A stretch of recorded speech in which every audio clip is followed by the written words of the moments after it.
Un échange épistolaire, comme au bon vieux temps. À l'heure où la tendance est plutôt aux petites phrases sur les plateaux télé et les réseaux sociaux, François Ruffin a choisi d'écrire une longue lettre à Raphaël Glucksmann, vendredi 19 janvier. Mais en réponse aux appels au dialogue du compagnon de Léa Salamé, formulés à l'approche des européennes organisées en juin, le député de la Somme a eu des mots durs, déconnectés, sans ancrage, hors sol sur l'Ukraine, qu'il souhaite voir intégrer l'Union européenne. Le Picard en fait l'incarnation d'une élite arrogante coupée du peuple. Sans fermer la porte à un débat pour l'avenir de la gauche, l'insoumis a souhaité rappeler les profondes divergences qui l'opposent à l'ex-essayiste, très probable tête de liste PS aux européennes.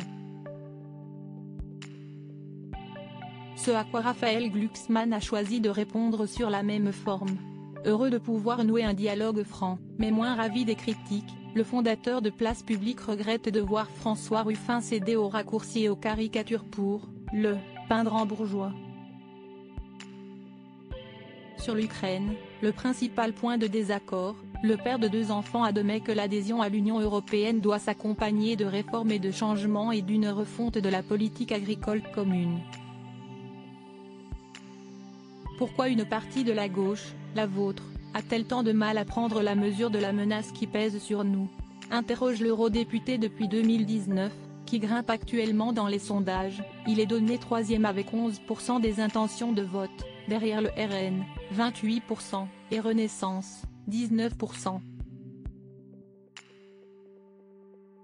Quant à son image de grand bourgeois déconnecté, le fils du philosophe André Glucksmann a aussi des arguments. Lorsque j'ai quitté Paris, ce n'était pas pour Berlin ou New York, mais pour les charniers du Rwanda après le génocide des Tutsis, la ligne de front en Géorgie ou la révolution en Ukraine, précise-t-il. Non sans rappeler que François Ruffin a fréquenté la même école privée catholique et bourgeoise qu'Emmanuel Macron à Amiens. Piquant. Supérieur à découvrir notre diaporama sur Léa Salamé et les couples des stars de l'info. Léa Salamé ne fera plus d'interviews politiques lors des européennes 2024 pour une partie de l'électorat de gauche, son image de personnalité plus proche des médias que de la réalité du terrain, l'un des grands points faibles de Raphaël Glucksmann. Des clichés entretenus par sa relation amoureuse avec Léa Salamé, qui a au passage fait grimper sa notoriété depuis 2015.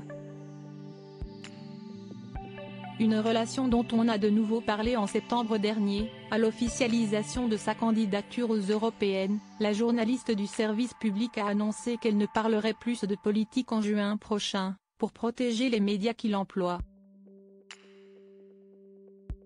Je resterai à l'antenne. Mais le temps de la campagne officielle, je ne ferai pas d'interview politique, ni à la télévision ni à la radio, a précisé celle qui s'était totalement retirée de l'antenne en 2019.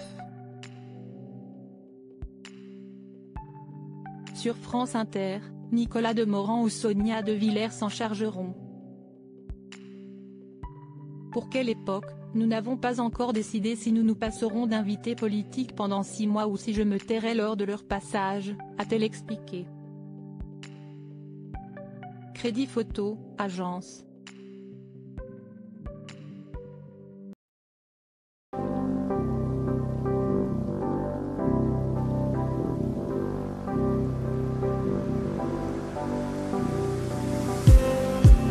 Just need